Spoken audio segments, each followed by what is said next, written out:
Well.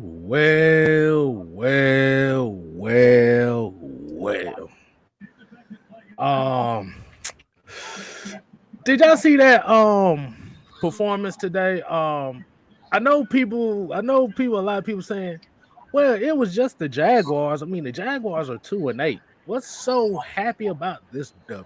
Well, why are we so happy? How dare y'all be happy about this W? Oh, hey, my bad, folks. What's going on, people? These are people over here at AFL. You already know what to do. Hey, I'm your boy, 6-Man K Styles, aka the fullback of AFN. And we're gonna talk about why I say the fullback. I already know. I knew as soon as I saw that, I knew you was gonna have something to say about it. Yeah, but as you already see on the screen, we got your boy to my stage right. We got Jew Talk Sports, the minister himself, and all the way on the other side of the screen, as you already know, it is the mad scientist himself. Yeah, Drew, go ahead and point over that way because we got Mad Mike Sports. You already know what to do. And then as you see at the bottom of the screen, well, since we done switched formations and Mike done Peyton Manning our asses and switched our formation, to my stage left, we got Mr. J Rock, the Lord of the Disc. Well, back to the damn Peyton. Hold on. Hey, that's Peyton Manning. That's what he do. He always call Omaha. Oh, is that Omaha shit? Call, make the call next time. But as you see at the bottom, you got your boy J Rock for life, aka the Lord of the Discord. And as you see at the far right down there is Mr. Alex Edwards. We haven't declared a nickname for him yet, so we just gonna call him AE over there. Y'all watch TV. What's going on, people? What is going on, people, man? How we feel about this game? How you feel about this game? Yeah, and I saw somebody said something about the 0-17 crowd hasn't showed up yet. Of course not. Of course not. Yeah. Why would they? Why would they? Yeah, I'm about to say when the Falcons lose, they show up. When Matt Ryan's a topic, they show up. When the Falcons win, it's almost like they pissed off at that. But how y'all feel about today's game? What did y'all see in today's game that was different from the previous 2 weeks? You know why I'm starting Attitude. I saw attitude with that front line. I saw attitude with CP. I saw attitude with Mike Davis. Even though he didn't have, the game that I expect him to have, I saw him running with a little bit more authority. And that's what I want from him. Gallman, again, another one of those guys that unsung hero you don't expect from, but he came in, ran with authority, ran with a purpose, offensive line. Look, and I'm sure I'm gonna pass it to Jew when I say this because I'm positive that this is exactly where he want to go. But your boy better watch his. He's setting a sign, and he ain't playing around. He's not playing around with his O-line, and you can see even with the receivers, the running backs, you get him a little bit of leeway. But when he starts seeing this offensive line struggle, he don't play around. And look, he sent a clear message to Matt Hennessy: either get your crap together, or Dahlman gonna be in your spot. And I'll pass it to Jude to kind of, go from there. I kind of was going to go there, but I wasn't going to go exactly there first, Mike. But you know that I'm going to talk about the trenches because I always do. But I basically was going to start off with Cordell Patterson because he's just the MVP of the season right now for the Falcons. I mean, we didn't score a touchdown the 2 games he missed. He comes back into the game, boom, playmaker, just a playmaker. I mean, like as much as we get on Mike Davis, I've been sitting back analyzing this whole week and this weekend. Like, are we being too hard on Mike Davis? I've been watching a lot of different shows of people that cover the Falcons on YouTube, and they were talking about the O-line. You guys go check out Atlanta Sports Unlimited. I watched their show, and they were talking about how the O-line has kind of been struggling, and that's the reason that Mike Davis hasn't really been able to get going this season. But then I cut today's game on, and right off the bat, I see Cordell Patterson ripping off 6 and 7 and 8 yard runs. And I'm like, there's no excuse. Why can one running back run behind the same offensive line that you're running behind every week in and week out? It's no excuse. Like, if Cordell Patterson can come in and get, I think they said at one point he was averaging like 7 yards a carry. If he can do that, why can't Mike Davis do that? Like, I don't want to hear no excuses about the offensive line is not opening up holes, because Cordell Patterson is running behind the same offensive line. Now, one thing I can say about Cordell Patterson compared to a guy like Mike Davis, to me, Cordell Patterson has better vision as far as he knows when to cut. He knows when to just go straight, just go straight downhill. And because he's a kick returner and a punt returner, I think he just knows how to read, leverage people's body, angles and things of that nature. Cordell Patterson understands, he has better vision when he's running the ball as a ball carrier than a guy like Mike Davis. So that's the first thing that stood out to me in this game, because I was going to give Mike Davis an excuse, but after seeing Cordell Patterson do what he did today, rushing for over 100 yards, which me and K-Styles were talking about it before the show, we haven't had a 100-yard rusher 22 games since we had a 100-yard rusher, and Cordell Patterson getting his second 100-yard rushing game of his career. Like, that was big for us today. And really, to me, he came into the game and he set the tone.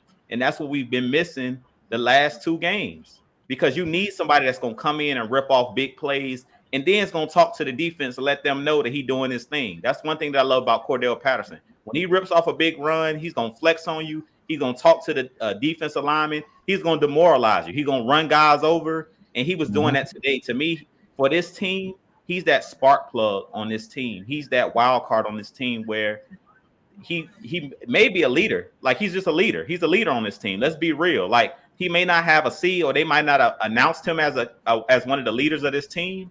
But to me, I don't care about a C being on your chest. I want to see you out there on the field. And to me, Cordell Patterson today, he proved that he's one of the leaders of this team. I don't care what nobody say. The coach may have not made him a leader, or the players might have not voted him as a leader. But when you watch the Falcons play, Cordell Patterson is a big reason why they won the game today.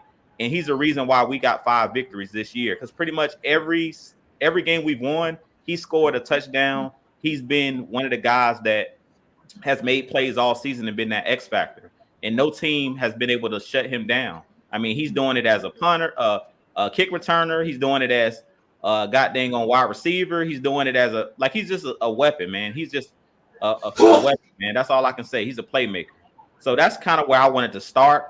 Yeah, we did see with the offensive line, Dahlman, flip-flopping with Hennessy, because Hennessy's been struggling. But to me, this game was more about Cordell Patterson than anything, because we've seen us playing without Cordell Patterson, and we've seen this Falcons team with Cordell Patterson. And to me, it looks like 2 different offenses. When he's out of the game, because if you think about it, in today's game, Kyle Pitts really didn't get off today. Like, I think he may have had like 2 receptions, maybe.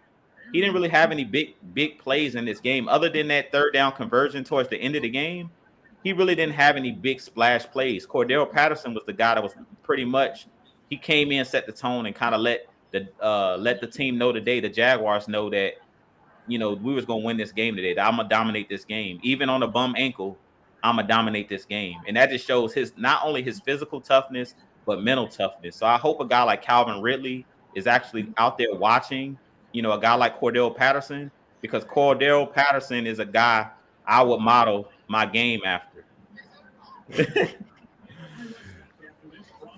Well, man, that sounds nice. We can actually say for the first time this year, we ran the damn ball and it led us to victory. Kind of getting to what you was talking about, Cordell Patterson. Hey, man, I gotta give credit where credit due. It was 2 guys today on that offense that led the way. to help Cordero Patterson. And also shout out to Tay Rush for the $5 super chat. Holla, holla, holla. I got to give credit what credit due. Drew Dahlman and Keith Smith leading the way. Like you said, because if you looked at a lot of those runs that Cordero did have, look who was chugging in front of him. Look where he was breaking his runs off at. It was behind Dahlman and behind Keith Smith. Showing up. Yeah, like I said, it wasn't so much the line. And that's what I said. And if you actually look at the stat line, Didn't Mike say that it wasn't the running backs? Didn't I say that? Didn't I say it wasn't the offensive line? I've been telling y'all. Y'all was like, Caleb's struggling. The offensive line struggling. No, it's not. It's two things. I've been saying it. It's two things what's wrong with this Falcons offense. Receivers aren't getting open, but there isn't any lanes, and Mike Davis just ain't getting off. Simple as that. That's the only thing wrong with this Falcons offense. His offense is designed to open holes. The running back, the running game is designed to open the lanes for the receivers. So if the receivers ain't getting open, those lanes get clouded, and you don't see those big. So that's what happens when you get CP back in the game. He's a dual threat, so they have to respect him as a runner, and they got to respect him as a receiver coming out of the backfield. So the spacing is a little different. It's a little different from just being Mike Davis. So that's why you saw even in the game where Mike Davis did get in, they didn't really get off the spacing. It's all in the spacing. So as soon as we get a receiver, and maybe we get Calvin Ridley back, depending on if we go on a run or not, I don't know, but we got to get a receiver so it could kind of help those offensive linemen out. So you don't see Caleb McGarry in pass protection as much as he is. He's okay, but we don't want to see our offensive linemen in pass protection. Let's just be honest. Exactly. And what? All right. What you got on it, J-Rock? What you got on it? I agree with everybody on this panel as far as Cordell Patterson returning and actually having a good game. Hey, what I will say is he is an all-around player. I'm gonna call him all-around CP because he just does it all. I mean, coming from an injury like that, you can tell how important he is to this team because we look stale without him. And we put too much pressure on other players as far as rookie Kyle Pitts, Russell Gage, and Zacchaeus and all them. Without him being in the offense, we just look really, really lost out there. Not trying to change the past of how the scores went in the past games, but if we had like a fresh, good Cordell Patterson, I mean, we would be scoring. We wouldn't be getting shut out at home or getting blown out by Dallas. In the Dallas game, he went out early in that game, so that affected us a lot. That affected the whole scheme. And then, of course, we didn't have anything for Thursday Night Football, and Matt Ryan had to work with what he got, so it had to put pressure on him as well. So, yeah, I mean, I'm not surprised. It's all around Cordell Patterson. He does it all. I will applaud the defense, especially Michael Walker for stepping up since Deion Jones was out. I think he had like 12 tackles, so he did the damn thing today. I didn't really see too much penalties on our defensive backs as I would normally see in our games. So they played, fairly well. I know I did see, Harris be in certain spots, and that's okay. But I'm happy that we did get an interception, like those funny interceptions that we should be getting, especially when balls has been overthrown or tipped. So Harmon actually grabbed one today. So clap it up for that one. What's another one that I've seen today that shocked me a lot? Of course, Gage. Gage had to step up. The rotation of the center position of Hennessy and Dahlman. I felt like Dahlman would probably be better for the run type of schemes, and maybe Hennessy would be good for pass scheme. I don't know how that's going to go going forward, but I know Arthur Smith said in the post game he's going to continue that throughout the whole week. So I like that. And I'm hoping to see more of not just Cordell Patterson in the rushing game, but I want to see all three running backs. Why not? Give me Mike Davis, give me Gallman, give me Patterson. Give me the whole thing. Hell, if you want to bring Quadra back, just give me some. I would love to just have them just flush the whole 4 running backs. Or hell, even line one of them dudes up. Because none of our receivers are getting open. So we're struggling with that right now. I wouldn't mind seeing our running backs being lined up, or even a 2-back set, something, because our wide receivers need help. So other than that, it's a good win, minus what the score looks like. I know everybody's like, "Oh, 21-14." No, we came out there with a win. So on to Tampa at home. So right. All right, Alex, what you got for us, man? First of all, we got the win, so that's the first thing. I'm happy, I'm proud, and I want to give a round of applause to Arthur Smith and Dave Ragone, because they obviously went inside the film room, saw what San Fran did, saw maybe even a little bit of what the Colts did, and actually coordinated their rush attack with the pass protection. Oh, and shout out to the O-line coach. They used a lot of motions to get more DBs involved or safeties involved in the run game, therefore leading in mismatches. And Cordero Patterson, as Drew said, is amazing, just amazing. His vision and his speed is what makes him a really great running back.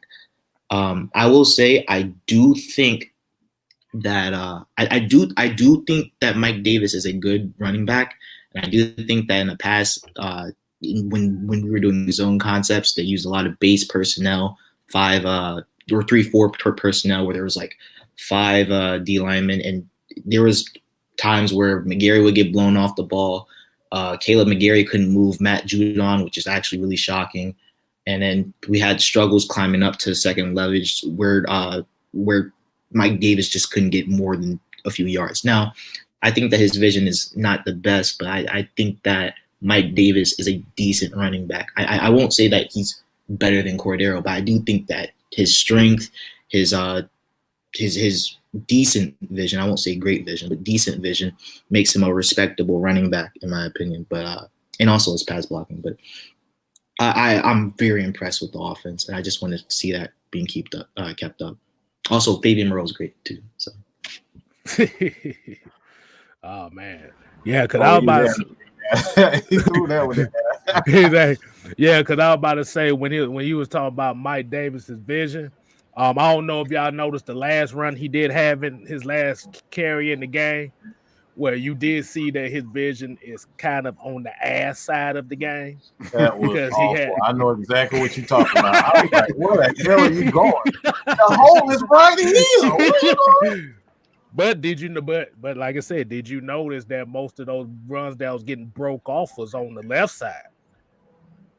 Yeah, again, I just go with the vision side of the game. That CP has that vision, and like I said, it's not so much. It's not so much a lot of these guys can't or don't have the ability. It goes to show you with all confidence. Like I saw Davis with a like he looked like he was determined to get off to a good start, and he had a good play on the reception. And he had kind of couple, runs for 4 or 5 yards here. Like that's what I need to see from him. I don't need to see him rush for 1,000. I don't need to see him rush for 100 yards a game. I needed him to make the most out of the opportunity that he's given, and he's not doing that. That's the issue. You have CP, you have Gallman, you have Olsen, you have Keith Smith, and I'll pass it to K Styles with that. Hey, go ahead. Man, I just pray on that thing. Hey, look, man. They see that motherfucker. What I'm about to say, it kind of correlates to what we talking about as far as trying to set that tone. They set the tone physically. I mean, if you looked at it, Keith Smith threw a stiff arm, boy, I didn't know he had. Cordero Patterson threw a stiff arm we didn't know. Well, we kind of knew he had, but not to that degree that he threw it in there. So for what it looked like is mentally they was trying. The game plan was to be physical. To be physical. And for a lot of people that say this game proves nothing, nobody said this game proved anything. Like I said, if the Falcons would have lost, then it would have proved that they suck. So at the end of the day, your mentality would have been like the Falcons were screwed no matter what. I see a couple y'all in here right now. Why doesn't a win mean anything? Actually, we literally lost games like this under Tank.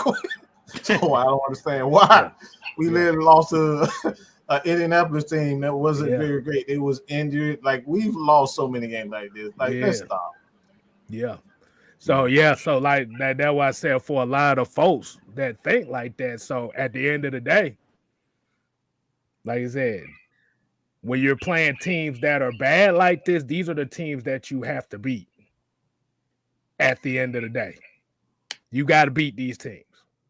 Because if you don't beat these teams, now it's, well, this team sucks because they didn't beat this team.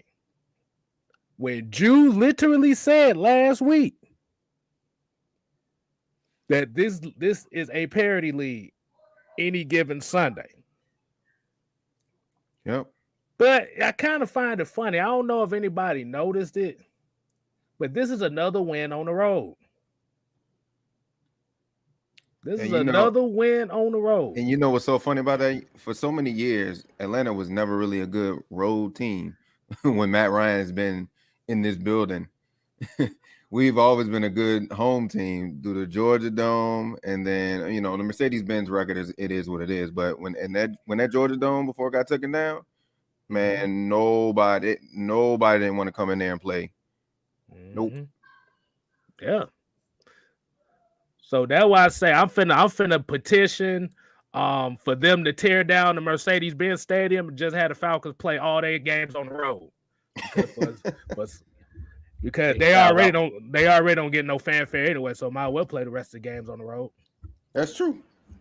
Okay, Styles, I want to mention one point when you were talking about us winning on the road that a lot of people are not paying attention to. Say we do make the playoffs and you're a wild card team. Where will you be playing? On the road. I seen a comment in the section earlier, like he was like, why would you want this Falcons team to make the playoffs? Was the comment. And it's like, because that's the reason these guys go out there and play every Sunday.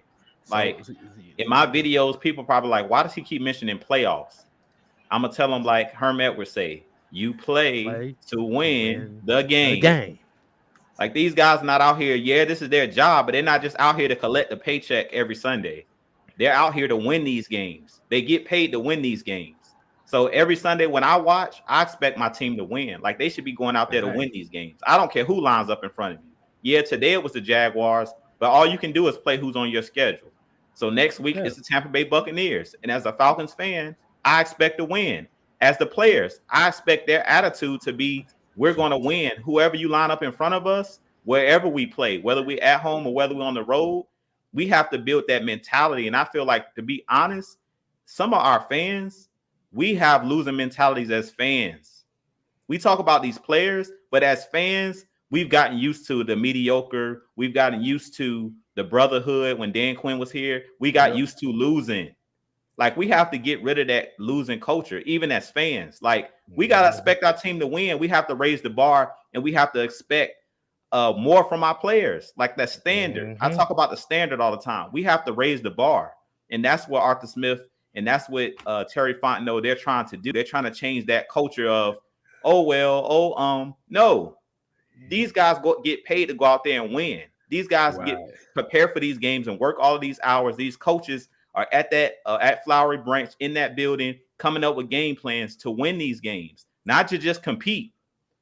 Yeah, we're trusting the process, but we want to win. Like, that's the reason they do what they do, and they put all these hours in, is to go out there and win these games. Exactly. And as a fan, I expect them to win.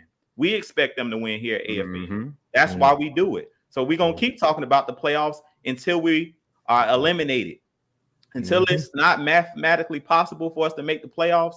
At the end of the day, I expect these coaches like Arthur Smith to be telling these players, our goal is to make the playoffs. Our next goal, or really they always say your first goal is to win your division. Your next goal is to make the playoffs and win in the playoffs. So I'm gonna keep talking about it on my channel. We're gonna keep talking about it here at ESPN. Like, we have to change this culture of expecting mediocrity, expecting our team to lose. Like, no, we expect these guys to go toe to toe with anybody. I don't care who we playing. Every week, I expect these guys to go toe to toe, and I expect these guys to have that mentality that we're going to win this game, because everything starts mentally. And that's the reason I brought up Calvin Ridley, not to take a shot at Calvin Ridley, but everything is like, it starts mentally first. Football is mental before it's physical. You saw it today. You saw it today with Trevor Lawrence. Like, I can look in his eyes and see he wasn't confident in himself. He was throwing balls that I've never seen him. But again, this is what we talk about. Just because you're great in college doesn't mean that's going to translate into the NFL. Once you get a quarterback or a player that is mentally tough, you gotta hold on to these guys. That diamond does it. And like I said, today we saw it even towards the end of the game. Everybody's like, it's Trevor Lawrence time. We saw him fold up. He was making passes, throwing the ball into the dirt, like he was anticipating pressure, like he wasn't himself. So again, this is what we talk about. Confidence is everything. This is why you don't get rid of a Tom Brady even at a 44, because he's still playing inspired football. Matt Ryan, Drew Brees, everybody up here talking about, Ben Roethlisberger. No, he's not the same Ben Roethlisberger, but in playoff time and big opportunities, you make those plays where you need him to shine. And today, again, man, I just gotta give a shout out to that offensive line and those running backs. Today they showed up and they showed out. CP, he's showing that he really is that damn dude. And I honestly didn't see how good. I knew he was a good player, but I didn't know he was this freaking good. So let's get to this grooming. Go ahead. We're gonna get with we got a few of them here, so we're gonna get to this one first. The grooming experience with the $2 super chat. Holla. He said, shout out to the old line with the assist on 100 yards. Hey, man. Like I said, the first 100-yard rusher in damn near a season and a half. Think about that. Then we got another one here about Wheezy B with the $4.99 super chat. He said, we haven't won a damn home game. Our fans are horrible. That is all 5-7, and it hurts. Talk about it. Yep, he right. Yeah, I mean, it's 5-6, but yeah, we'll take that. I think he's anticipating we're gonna lose to Tampa Bay next week. Okay. I guess because we got a home game against Tampa Bay, and I like shit. And we also got Rakondo with the $4.99 super chat. Is already one more win than last year. Progress is good. Hey, man. And you know what the crazy thing is? And I see a lot of people talking about, Falcons only beating sorry teams. It's kind of funny they don't have the same energy for the Buffalo Bills, because I just looked at their record. They got the same amount of quality wins as we do. Yep. Come on, man. A win and a win at the end of the day, bro. Exactly. Let's just stop. Exactly. We lost to sorry teams last year. We had 4 wins and 12 losses last year. In those 12 losses, it was a lot of sorry teams that beat us last year. So I'll take every victory we can get. I'll take it. As Rakondo said, any win is progress. We as a good team to set that winning culture, you have to at least start beating the mediocre to the bad teams in the league. How do you expect to beat the Buccaneers? Like I was just talking about, like this game builds confidence. We've seen the offensive line today put some good tape out there. So what you think they're going to watch this week? They're going to go back and watch the tape and see, okay, I played with better technique this week. That's only going to build confidence going into this week against Tampa. You lose this game today, going into Tampa, you probably going to get slaughtered, because these players understand that there's levels to this as well. And they understand that Tampa is a better team than the Jaguars. They understand, these rosters and how good and how highly touted that Buccaneers roster is. So anybody can be beat. The Bucs lost to Washington a couple weeks ago. We played Washington basically other than that one play where they scored that last touchdown, I think it was McKissick that scored that touchdown where Deion Jones took the bad angle. I mean, Washington, beat the Buccaneers handily a couple weeks ago. So that's why I said last week, and we talk about it, it's parity. Like from week to week, it's any given Sunday. Respect your opponent. Today, the Eagles lost to the Giants. The Giants are playing bad this year, but any given Sunday, we talk about it, especially when you're playing your division rivals. We know you throw those records out the window. And just like right. I was about to say, I remember watching Twisted Torch in them 2 weeks ago, and I think they were talking about the schedule. They were going over, week to week to week, and then they was talking to some people, and they was like, "Why do y'all see us losing?" Like, just like Drew was saying, it's just the fan base. Like, it's the mindset. Like, that's what they're on right now because they're over at this point, and we understand. We completely understand. But like, even with this record, they're like, "Oh man, we still have no hope." But they're not looking at it like mathematically. Like, we're still not eliminated.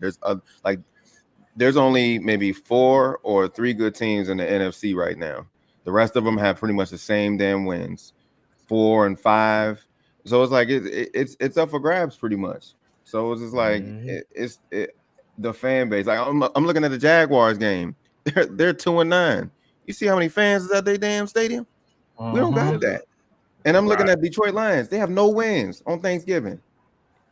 They have a full crowd. And then we have a home game, against the Patriots, and then we got one coming up in Tampa Bay, and our fan base is like whatever. So no support. You know what I'm saying? Say you have more attendance at a peewee football game than you do. I'm like, what is going on, man? Like, y'all want to support them on the road? Like, come on. See, but I'm gonna tell you what it mainly is. As long as number 2 is quarterback, most of these folks don't want nothing to do with the team. Let's just keep it real on that one. As long as number 2 is the quarterback, they don't want nothing to do with the Falcons. That's pretty much what you can really say to that. And it is proven time and time again. Like I said, you look at these chats that we have when they win. Look, nobody here. But when they lose, they start pointing the blame. No. When we lose, they start pouring in here trying to get that aha moment. Oh, it's dang near 500 people in here when we lose. When we lose, it's about 500 people. Look, we got a good amount of people here, but for the most part, they want to see people lose. Them 0-17 crowd, they just want to see you lose so they can say, "Oh, all right, we got hope to replace Matt Ryan," and that's just that's all people focus on. You're not winning. Y'all not focused on winning championships. Y'all want to win that battle between fans. All right, there's a war between. I think you said this is a civil war between fans. Is the Matt Ryan supporters against the Matt Ryan haters, and y'all just trying to win that war. That's it. But don't have a game plan for the team. No plan. They don't have a game plan for the team. They just think that just by replacing the quarterback, that's the only thing that this team needs to worry about. It don't work like that, bro. That's how you get your quarterback killed. But we appreciate these past 2 weeks shows. Matt Ryan doesn't really have any many targets. It's just Kyle Pitts out there. So, like I said, it puts a lot of pressure on him, especially. So Cordell returning does a lot for this offense. Gives you so many mismatches. You can do so much with him when he's just his presence in general. It's almost like the Julio Jones effect. It's just his presence. You can line CP all around everywhere on the field. Right. Hell, he was at DB today. Y'all know that, right? Right. Yeah. Hey man. Again, I think this is another point of emphasis that I gotta focus on. I gotta say this again, and I'm just gonna be real. And I try not to pick on people, But this dude, like every time you saw him in the game, they went directly at him. And I'm positive K-Style know what I'm talking about. They didn't waste no times going at him. They immediately double teamed him every chance soon they saw 96 in the game. They immediately doubled directly at him. And then you saw Anthony Rush get in. I even saw Anthony Rush with his big fat self. All right. And that I saw him penetrating, getting pressure on the quarterback. So you gonna tell me, that? Go ahead. Nah, he forced the fumble today. Anthony Rush. I mean, you know what I'm saying? He was just in the right place at the right time. Hey, but like you said, the thing about with Anthony Rush is the main thing is when he's in the game, you're expecting him to stop the run. He's a run stop specialist. Tyler Davis is supposed to be the run stop specialist, but you can't have a run stop specialist when people are running at you. Bruh. They like I said, they don't waste no time. As soon as they see him, they going right at him. And it's always right up the middle. Every time it's right up the middle. It don't matter who there. Because did you notice what they kind of did with the defensive front? I think in the second half was they started overloading one side. Yeah, one side overloading. Yeah. I like that move. They started overloading. That DP is brilliant, man. I love it. And they was trying to bait people into running in that wide space, but the thing about it was they wasn't running at them wide spaces like that.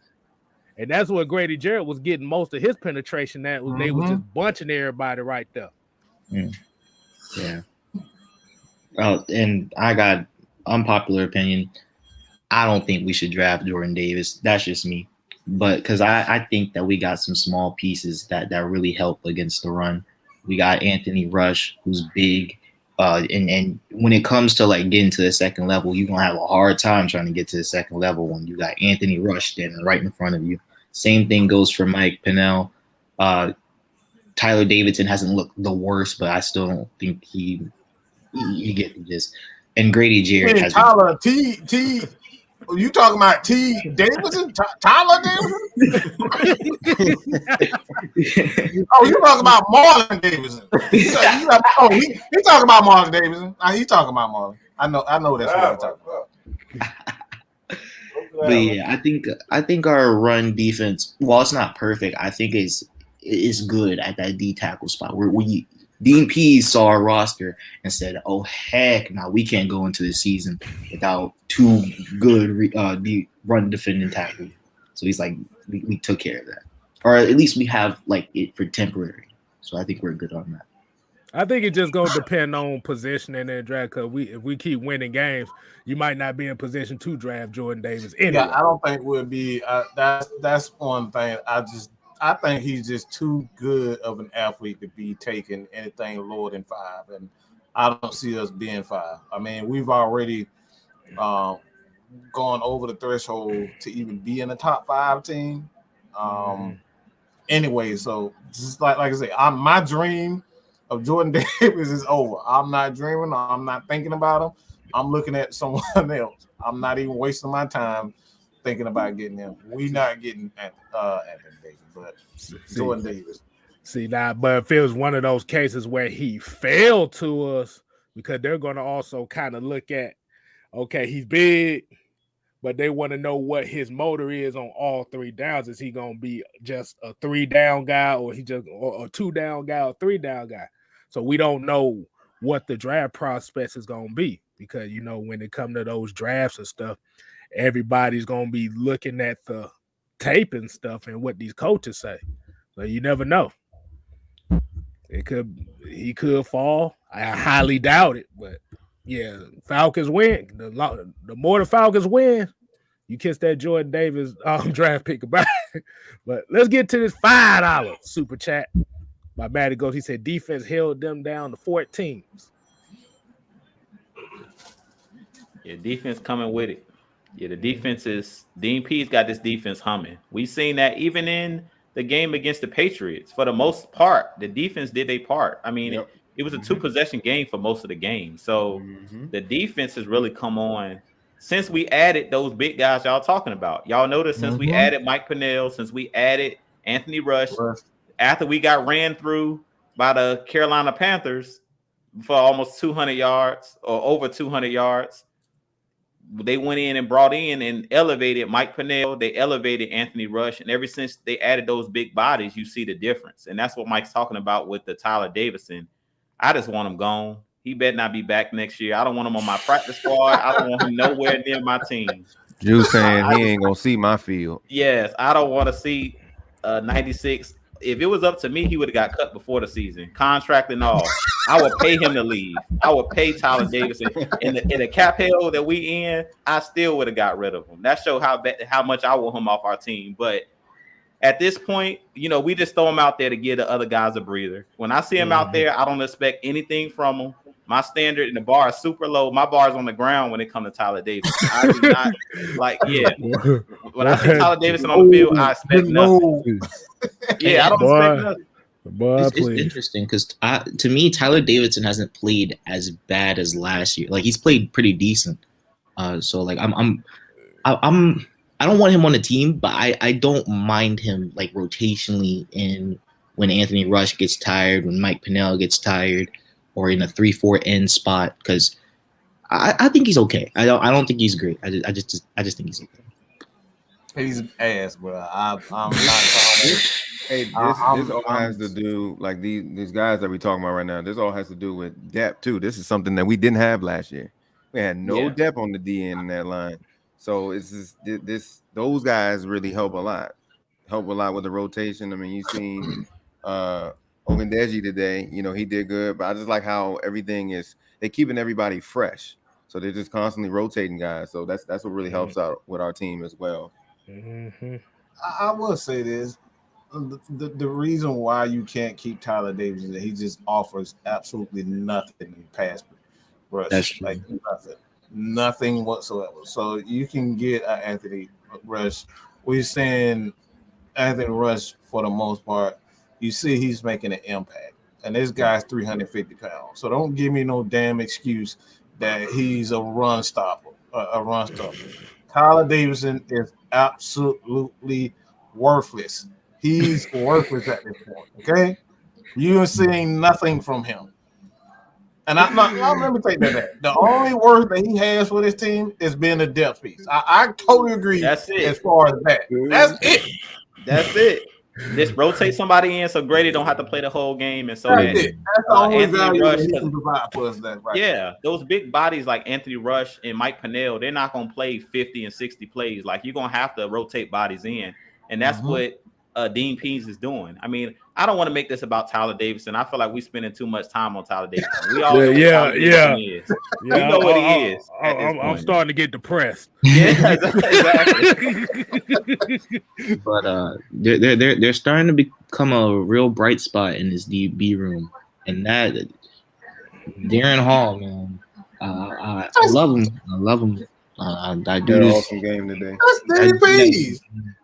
He's been playing good. He's been doing that. Like his technique and man coverage has been pretty decent, and I was hoping for Avery Williams to get to that level. Darren Hall said, "Oh, IO's out. Don't worry about it. I'm good," and I love it. Yeah, I mean, he was our fourth round pick, but he got tested a lot today, and he showed his ass out today too. With the big hit, especially. And then, the 3rd and 10, and then following, the 4th down play to end the game. So that was real good. He did defensively. Exactly. Yeah, cause that hit he put on LaVisca. Boy, that was all for him. That, like I said, when I saw that ball, as soon as that ball left and he saw him going for that little quick screen, he attacked, exploded, and tackled. Like you draw it up, Styles. No hesitation. No hesitation. As Richie said in the chat, in our chat for Red Clay Sports, Rich Dollars. Hey. Rich Dollar, baby. Dollar bill, y'all. Yeah, he talked about it. Like that was a straight read and react. He seen it, he didn't even second guess himself. He just reacted. You know what I'm saying? And We've seen what he can do, form, tackle. And like I said, this defense is gaining confidence. It's because of Dean Pease. He's putting these guys in positions to succeed. You've seen guys like Richie Grant coming on that cat blitz, coming off the corner. Like you're seeing him use these guys and letting these guys be aggressive. You're seeing the Jalen Hawkins. All of these guys are taking the next step. Go ahead, Mike. I don't know if you know. I don't think you got the jersey on, but today your boy showed his ass today. I gotta get him. I gotta get him some love today. That man looked like a man possessed today, and I'm talking about Dante Fowler Jr. That dude was coming off the edge like he was absolutely possessed today. And like I said, man, like he was getting sacks. He got a strip sack fumble. The dude was just all on. And like I said, that he was one of the main reasons. He ain't Grady Jarrett. Grady just we need to make sure Grady get his contract extension like right now. We need to be drawing that thing up right about now because Grady Jarrett is just K-Styles. What you got, bro? Whew. You forgot the other guy on defense that showed out today. Mm-hmm. Oh, I know. I know where you going. Go ahead. Hey, yo. Yep. Yeah, man. Like they wanted to what we said at the beginning, they wanted to establish some type of physicality. Like you said, you just came from getting embarrassed the last 2 games. And like I said, you had to come in here, you had to switch the mentality. This wasn't so much more so of X's and O's, but like you said, it was all about where was it mental. Mm-hmm. And I keep saying this thing in the test, all about do it against Tampa Bay. All right, they do it against Tampa Bay. What you gonna say then? I'm not gonna say the name, but yeah. And I just want to say one thing quick, K-Styles, because he brought up my boy Dante Fowler. I wasn't gonna say nothing about him, but since Mike brought him up in this game, and this is what I talk about, I'm gonna keep it a buck straight across the board. Dante Fowler, he did play well today, but I'm still a little bit disappointed because I seen him have like 2 or 3 plays he didn't finish. That's the reason I didn't even bring his name up. And Mike know I love me some everybody in AFN know I love me some Dante Fowler. Yeah. But I didn't bring his name up because to me in this game he had 2 or 3 sacks. He missed like 2 sacks he could have had, but he had the quarterback dead to rights, which that just goes to show what I've been talking about, these mobile quarterbacks. For whatever reason, Dante Fowler be right there. He had 1 strip sack today where he knocked the ball out the quarterback's hands, but it was 2 other plays where he had him dead to rights, and he just missed them because Trevor Lawrence was, he's pretty fleet of foot. He was able to dip and dodge, and Dante Fowler fell to the ground, but he did a good job of bringing pressure off the edge. But I'm raising that bar for Dante Fowler because I know he can finish. I've seen him get 11 and a half sacks. Yeah. So I need him to finish. Like in today's game against the Jaguars, those plays you have to finish. Like he should have ended this game with at least 2.5 sacks. I think he only had 1 sack today, but he could have easily had 2 or 3 if he would have just finished. So pretty good game today for Dante Fowler, but I need him to finish. This comment made me laugh. I had to put it up here. I was looking at the same thing. He said Dante Fowler lead the league in missing sacks. Hey, what they talk about? He get quarterback pressures, but now we need you to finish because we know Pat McKinley was the pressure king with getting pressure with that bull rush, but he can never finish the play. Hey, Mike, what'd you say on the show a couple weeks ago? Did he get the sack or no? Get the sack or no? That's the new motto, man. Get the sack or no? But he played pretty well today. Don't nobody care about no quarterback pressures. Like that ain't getting the job. Tech got cut because he was out.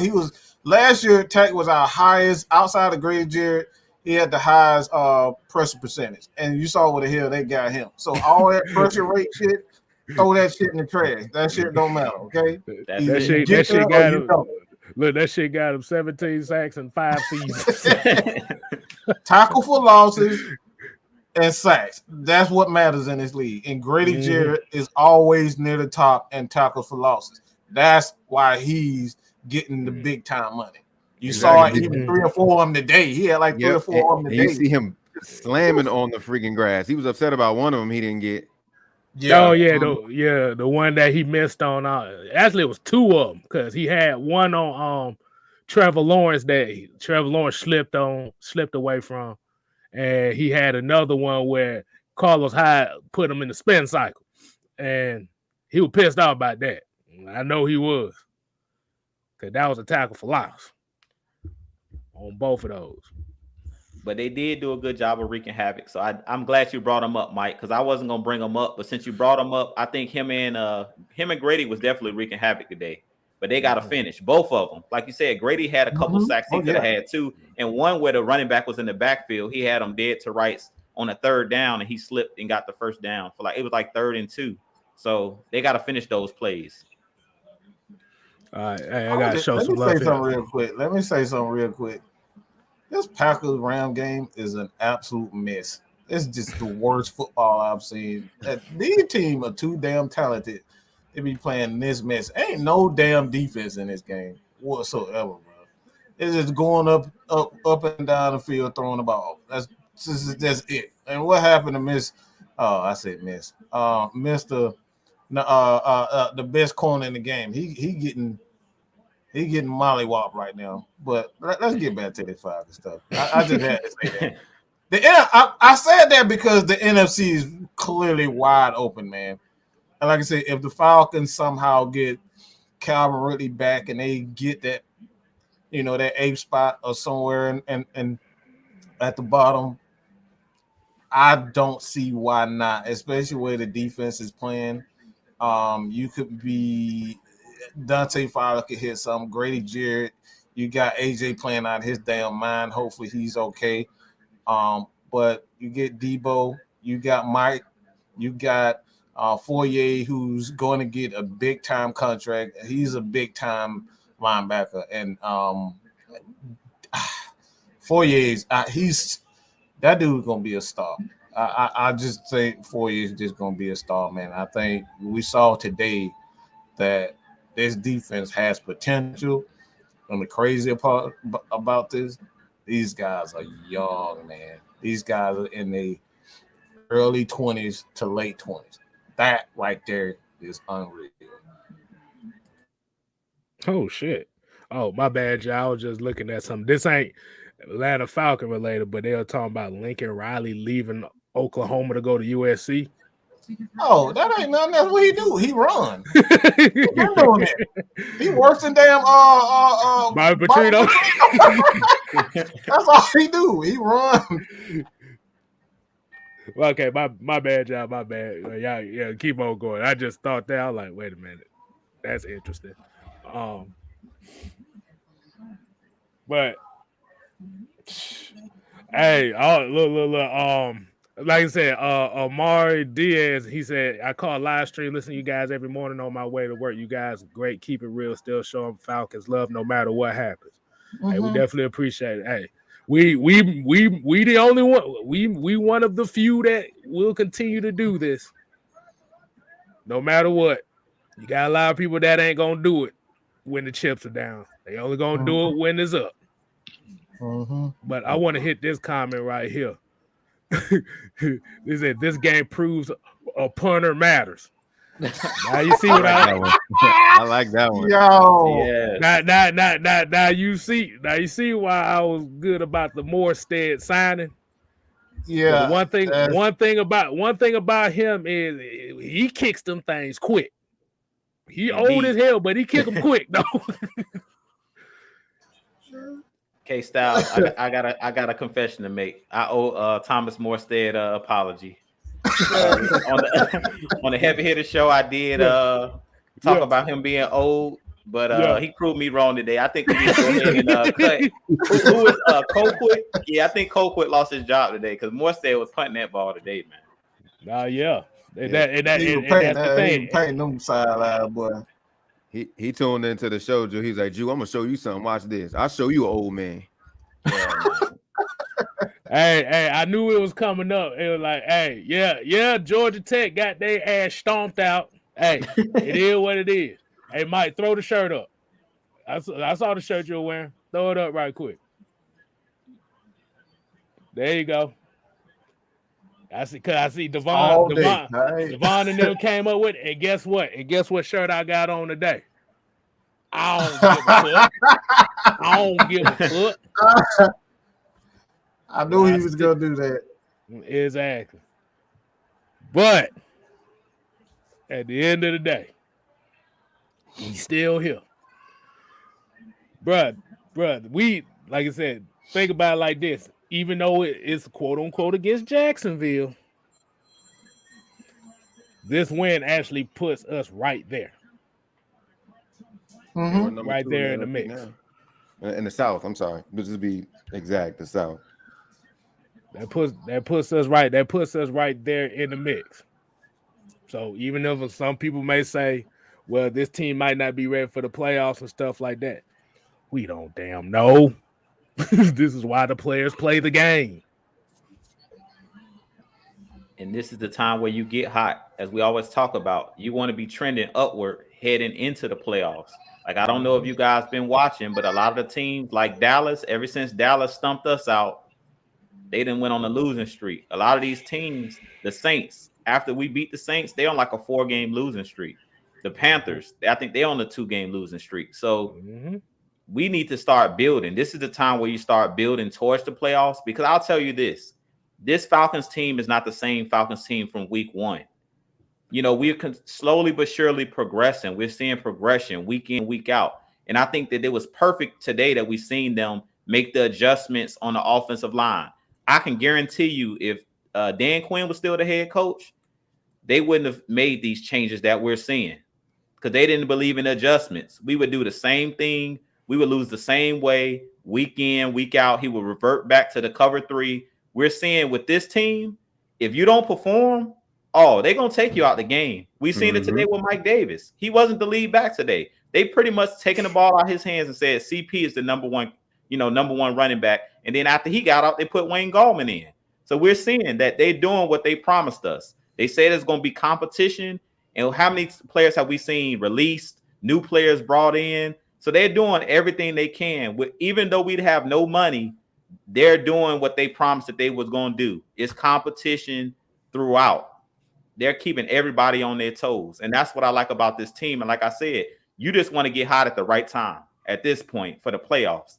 If you're trending upward heading into the playoffs, trust me, if the Falcons happily, somehow sneak into the playoffs, none of these teams are going to want to face the Falcons. Because what we talked about in our last show, what travels? Defense and a running game. And that's what we've been seeing. That's what we saw today from the Falcons. And that's what we've been kind of seeing lately, is they're trying to get that running game going with CP. And this defense has been ramping it up. I mean, we've seen the turnovers today. You had Anthony Rush come up with a crucial forced fumble. You've seen Deron Harmon come down with an interception. These are the type of things we weren't seeing early in the season, where we had those 3 to 4 plays, K-Styles, that I talk about every game. We made those momentum plays today. We didn't see a missed field goal by Younghoe Koo today. We made the plays. When the plays presented themselves, players stepped up. How many interceptions have we seen Eric Harris drop? Deron Harmon drop. Today he came down with one. Yep. This team is starting to get that confidence, and they're making those plays when it matters. And when you're doing that, that's how you win games. When you're capitalizing on the opportunities. When those opportunities present themselves, you got to make the play. And that's what we've seen today. They made the play. The games that we've lost are the games that we didn't capitalize on the opportunities that we had. Yeah. And just like Southside 12 here said, he said, what? The same Jacksonville team that beat the Buffalo Bills, who were a AFC favorite this year. Yep. Come on, bro. That's the NFL. Exactly. Keep that same energy. Exactly. Don't change up now. Keep that same energy. Exactly. Yeah, the same Jacksonville team that most of America thought was going to beat the Falcons anyway. I'm just saying. I'm just saying. Well, I'm gonna take that back. The same Jacksonville team that most of the Falcons fans thought they was gonna lose to. Let's keep it real. I gotta get this comment real quick, K-Style. Normally I don't do this, but I gotta make something clear. He said, "Drew, I appreciate the positivity, but every team will want to see the Falcons in the playoffs, which means they will overlook us." No, I'm telling you right now, they're not going to want to see the Falcons if the Falcons get in the playoffs. And the reason I say this, you got to look at it like this: the Falcons have nothing to lose. When you're coming in as a 7th seed, a 6th seed, just like when the Giants went to the Super Bowl against the Patriots, they had nothing to lose. Everybody. Yeah, I mean, everybody expects us to lose right now in these regular season games. So if the Falcons get into the playoffs, we playing with house money. You got a first-year head coach. You got a bunch of young players, just like in 2016. Nobody expected the Falcons to do anything in 2016 with a rookie Deion Jones, with a rookie Devondre Campbell, with a rookie Keanu Neal. Nobody expected anything out of the Falcons. Let's be real. Nobody expected anything out of the Falcons. The Falcons basically caught lightning in the bottle, and they proved everybody wrong. And that's the same thing with this team. This team has nothing to lose. We're playing with house money. We have nothing to lose. The only really veteran on this team is Matt Ryan on the offensive side of the ball. If we be real, that's like, okay, he wants to win now. Mike just talked about the defense having all these young guys. Foyer. These guys are in the prime of their career. So I really feel like nobody's going to want to see us. Nobody's going to want to see this Falcons team because we have nothing to lose. Especially if we're doing good on the road. We're 4-2 in a row for the season. Let's get this $5 super chat. Go ahead. Let's go ahead and make this the point of emphasis. Okay, GD with the $5 super chat. Holla. He said the Falcons won a game. Congratulations, but we're still a bad football team. How are we trending up? We've lost 2 of the last 3 games. Okay. Okay, and you still got about 5 more games to go. Oh, you here with that bullshit? Excuse me, and thank you for the $5. But you just listen to what you just said. Listen to what you just said. How are we trending up and you lost? Look, when you win games, you go up. You don't go down. So I ain't got time for this. Somebody else. But y'all sound crazy, man. No, they like I said, pretty much. Like I said, the more games the Falcons wins, the more depressed this fan base becomes. Let's keep it. You lost. You got 5 wins. You still in the playoff picture. What the hell you mean? Why are we trending up? Duh. That's not a bad team if you winning. Okay, this is be honest. Just because you don't like who's on the roster doesn't mean you're a bad team. Okay, this is the dumbest shit ever. Stop with the foolishness. Matt Ryan is gonna retire. He ain't gonna play for 5 to 10 more years. Okay, we know that. So stop it. Stop the bullshit. I got a question. I got a good question here. So I'm gonna ask GD this question. Okay, so you say we got a bad football team. So you want to play the University of Georgia 17 times a year with a bad football team? Good point. I guarantee you they'll stomp this shit out of Georgia. And I love Georgia. I'm just going to be real. They'll stomp this shit out of Georgia. Look. I'm gonna ask some of y'all. So if your football team that you're fans of, that you say is a bad football team because they beat a bad team, so what you're telling me is you want to play the University of Georgia 17 times a year.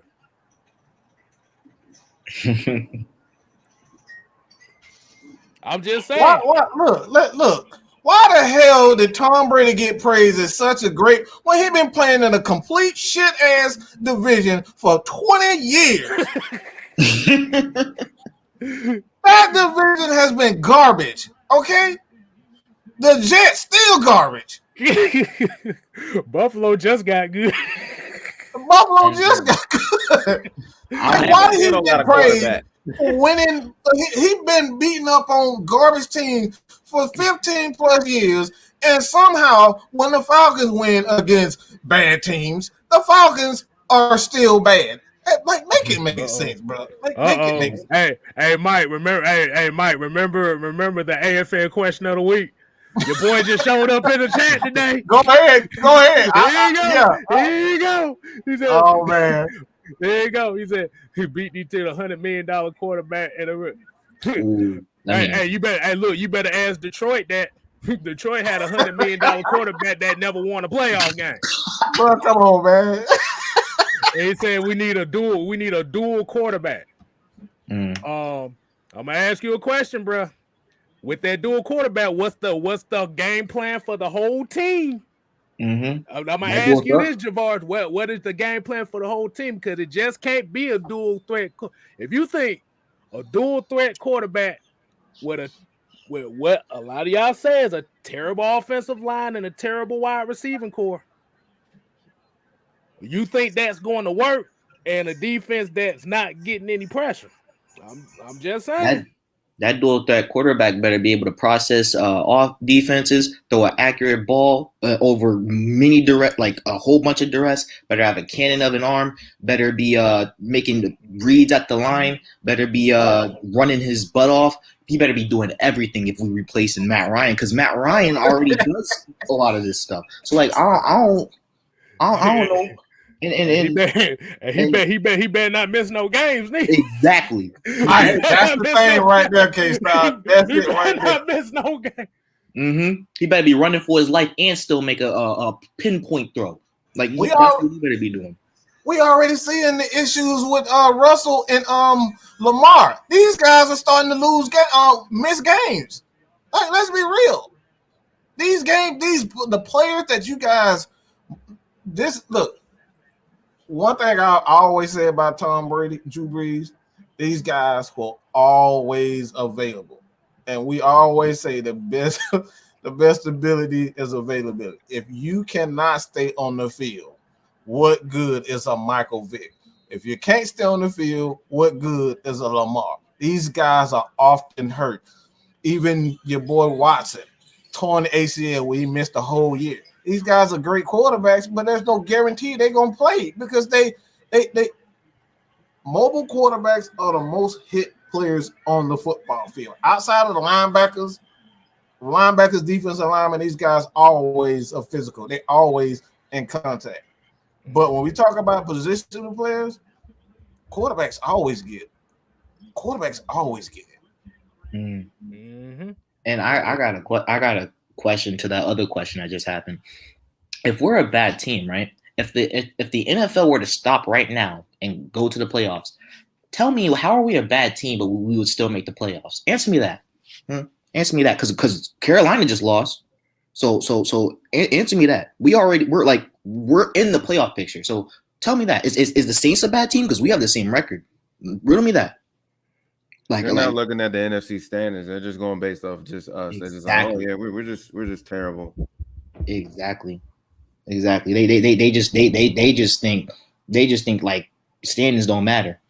Oh, you a playoff team, you still suck. Oh, well, you this. Well, maybe y'all the ones that's wrong, because if we making the playoffs, we obviously doing something right. So I don't know what else to say. It's all about being in the right place at the right time. And once the playoffs starts, the records go out the window. Exactly. It don't even matter anymore. We're a whole different team. Oh, everybody's 0-0. So just restart. Yeah, man. So yeah, like you said, $100 million. Like I said, getting to this about $100 million quarterback. There's a $100 million quarterback in San Francisco right now that's only seen one playoff appearance. Yeah, and the missed 30-something games. Yeah, like Atlanta Nation said right here in this comment, he said Matt been in the league for 13, 14 years and only missed 2 games. And as much we always talk about the offensive line being so terrible and how many licks he takes and all that stuff, that shows you how tough Matt Ryan is. But everybody's just overlooking that. They're completely overlooking that. Because what was that one season where he got taken out one game, and I think he didn't play, so we had to put in Matt Schaub, and everybody's like, oh, snap, what we going to do? Matt Ryan's not playing. How's Matt Schaub? Y'all were hitting the panic button because y'all knew what was going to happen when we didn't have Matt Ryan on that field. Right. Hey, look at this comment. Marquis said, what's funny is that the best quarterback they call the GOAT is not a dual threat. The best rookie quarterback is not a dual threat. Right. Exactly. Both of those guys, especially Matt Jones, like Matt, the dude looked like he looked like a Matt Ryan clone. Let's just be real. He's a Matt Ryan clone, and this guy is absolutely tearing it up right now. and they're winning. You know what I'm saying? And they're winning. And this is what we're talking about. The guys that the Trey, Justin Fields, all these guys. These guys are not winning. These guys can barely read a defense. They can't make those calls up front. Matt, he's doing that now. This is why you take the quarterback over the athlete. I don't know how many times we saw it with Justin Herbert. Everybody passed up on him because guess what? He wasn't shiny. He wasn't that shiny nickel. And look at him now. Wow. He looked like he's going to be the next great quarterback and going into the next generation. And guess what? He looks like Matt Ryan. People compared him to Matt Ryan. Well, actually, that's Matt Ryan's disciple, if you actually realize that. That's his disciple. And it starts with and on top of it, Mac Jones was blessed with the running game, has a good defense. He's surrounded of a supporting cast that's literally meant for a rookie quarterback. Exactly. And like I said, it starts with the offensive line. The year prior, before Tom Brady left, they just signed what was Georgia boy? Was it Wynn? Isaiah Wynn. Yeah. So like that offensive line was already good before he left. So putting in Mac Jones, he's able to stand up in the pocket and do whatever he wants. Same thing with Herbert. I mean, Herbert, same thing. Phillip Rivers left, and he just developed. But that's what we saying. It's not so much as we don't want the rookie quarterback. You got to have the foundation in order for the rookie quarterback to come in and do his thing. You got to set him up for it. Just throw him into the wolves. Yeah, like I said, you like you said, just look at the Patriots. Look what they did. They shored up the offensive line. We set up Michael Vick for his success. That's why he was as good as he was his first couple of years. We set Matt Ryan up for success. That's what we do. We never just draft the quarterback and don't set him up for success. We've never done that.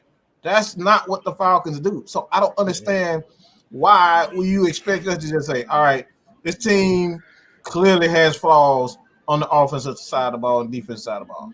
Let's draft a quarterback. We've never done that. Michael Vick did not start immediately. Exactly. And for those that wanted Justin Fields in his prior draft, which again, he's a good quarterback, no shade to him. But you want to draft Justin Fields and let him sit for literally 3 years because we're not getting off of Matt Ryan's contract until 2 years, and maybe we still might extend him because from a financial standpoint, you couldn't start Justin Fields even if you wanted to because it just doesn't make financial sense. So first of all, Matt Ryan is a good quarterback, and we should be happy to have him. And second, just move on. If you're gonna get a quarterback, it's gonna be later in the rounds, and you have to accept that. This doesn't make sense. And it's not, like you said, it's not even guaranteed that a first round quarterback is gonna be the answer. You got to get a quarterback that fits your system. And I like this comment right here. Falcon Heart Brave fan destroying that said, no one man is the problem, just like no one man is the solution. Bam. That's all it is right there.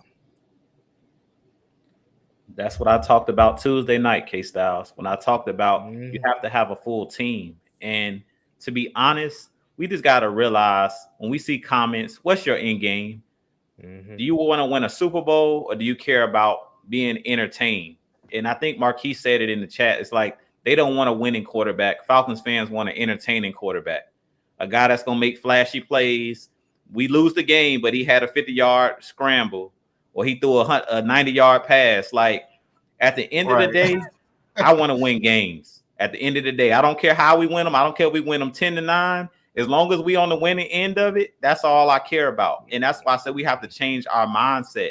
And as I think Mike said this a while ago on one of our shows, that Falcons fans, or he might even said it on his page, Falcons fans are just spoiled. Michael Vick spoiled us because we've had entertaining players like Julio Jones, like Roddy White, like Tony Gonzalez. We just been spoiled because we had so many great players and so many great athletes here in Atlanta that we take it for granted. Let's just be real. We took these guys for granted. So at this point, like I said, I just want to win. I don't care how we get it done. Just get the job done. And that's why I was saying about these games. I don't care if we win every game at the gun. As long as we win, I don't care. When that clock strikes 0-0, if we get a win, that's all that matters. And if you look at a team like the Patriots, look at majority of those early Super Bowls. They won those games by last-minute field goals. What does that mean? They just wanted to get the job done. Do your job. That's all they cared about. Nobody cares about how you win as long as you get the job done. So as fans, we really have to sit back and think, do we just want to be entertained and have flashy players, or do we actually want to build a winning culture, and do we actually want to win a championship? Because that's what we're here at AFN is about, is we want to see this team win a championship. We can care less about being entertained, and that's why we've talked about making this a more defensive-minded team. Yeah, we've had flashy offenses that can put up big points, but at the end of the day, what travels in the playoffs, as we talked about, is a running game and having a solid defense. At the end of the day, when you need a stop, can you get it? We've seen it in 2016. When we needed a stop in that Super Bowl, we couldn't get it. We could not come up with a stop, and that's really what cost us that Super Bowl. And like I said, if it's gonna be one of those cases where Matt Ryan gonna have to be the game manager, hey, as long as it gets the dub. Exactly. But the thing about it is the people that complain about his arm and stuff now, once he starts running the offense where he does what a game manager does, it doesn't rely on a strong arm. He still got a problem with that because he ain't throwing the ball enough or he ain't throwing the ball deep. This ain't what it's about. We trying to change it to where it's going to be more of a trenches-oriented team. That's how all the teams win in this league. You win in the trenches. And Malik Holmes here said, can we be happy that our defense is 20th and not 32nd? That's news to me. I love that. I love this comment right here. That right there is the comment of the week for me. That right there is exactly what we're talking about. This is what's going to get the Falcons over the hump. Is because for quite some time we've always been in the bottom 25 and below in defense. Right. You can't win championship that way. Right. Can't win championship that way. If you're going to be that low, you got to at least be an optimistic type of defense to take ball away. And we have not been either of those. So at the end of the day, I keep hearing, and like I said, this is the comment. And like I said, it's not exactly you that said this. But I hear this all the time. Matt Ryan isn't a problem, but under him, we're still losing. But that's the reason why y'all want him gone, because we aren't winning. Instead of actually addressing the issue, y'all equate losing with Matt Ryan, and that's the problem. That's the problem we have. When you look at Tom Brady, nobody's look at the 20 plus Daniel 20 Hall of Fame players that he's had playing in his 20 plus career. Like nobody even bring those guys' name up. All they say Tom Brady got, 6, 7 rings. How many it is? Like that's nobody talks about Rodney Harrison. Nobody talks about Teddy Bruschi. Nobody talks about Willie McGinnis, Ty Law. Nobody brings up Lloyd Malloy. Nobody brings those guys up. And I probably just threw a name in there. Y'all don't even know. Nobody know who the hell Lloyd Malloy is. Everybody forgot Lloyd Malloy was a Falcon. He was a Falcon. You know what I'm saying? Nobody talks about that. So that's what we talking about, bro. Vince Wilfork. Wilfork and Rob Ninkovich. Sante Samuel. Yeah, man. The McCourty twins. And the greatest Hall of Famer of that franchise history. Hold on. Excuse me. We're gonna get to these super chats too. If we're not there. Go ahead. I just gotta say this. Like, why the fuck? Why do we have to? Why we have to? Because from the best of my knowledge, you look at his numbers. Tom Brady doesn't even come close to Matt Ryan and the same length at the same year as these guys. You put Tom Brady and Matt Ryan together, numbers wise, that's not even close. Matt Ryan is above heads way above Tom Brady. And that's just the facts. So tell me why we shouldn't compare the two. Because the only thing that he got on Matt Ryan right there is only rings. That's it. Let's just keep it 100. The only thing he got on Matt Ryan is rings. I was gonna say, you know what you said, we gotta stop. Hey, y'all using Brady as the comparison stone. So, yeah, you use it. so y'all should come on, bro. So if Tom Brady is the standard, every quarterback is going to be put in the same sentence as him because you're using Tom Brady as the standard. Mm-hmm. So the thing is, if you're saying, but the thing is, you can't say we can't use Ryan and Brady in the same sentence, but you say Matt Ryan sucks because he doesn't have a ring and Tom Brady has 7. That's essentially putting Matt Ryan and Tom Brady in the same sentence. Am I right? I'm just looking around the crowd. Am I right? At the end of the day, you right. You right. All right, we're gonna get this appreciated Terry Lloyd for the $5. And Sheldon Brown, I don't know if you got this, but what up, AFN? Falcons win. Hey Mike, I don't know what GM you're looking at. The Packers and Rams good. It's a good game. I don't look. This game is sloppy to me, bro. I don't feel like it ain't. Look, it ain't. I like to see a good team. All I see is teams going up and down the field. He throwing deep balls. They throwing deep balls. They big plays here and big.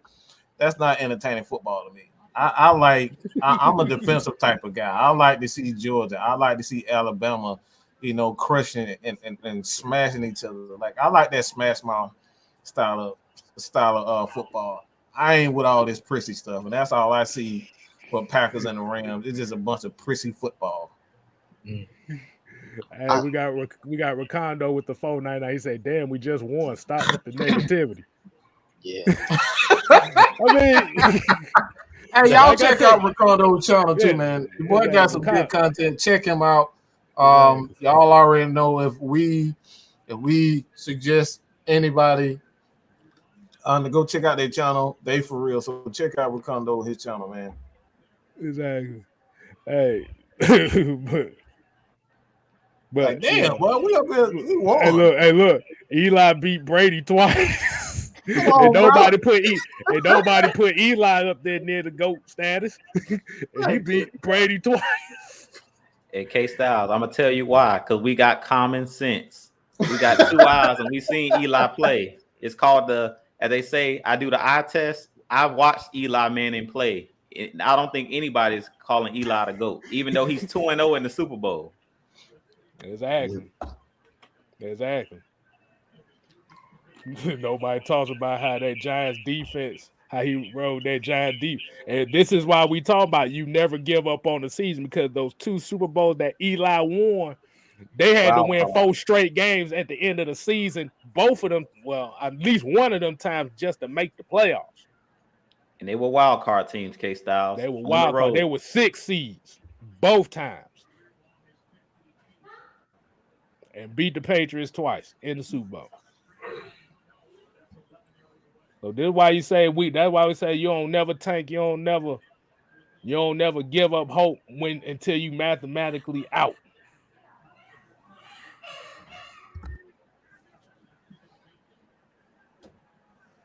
I'm just saying.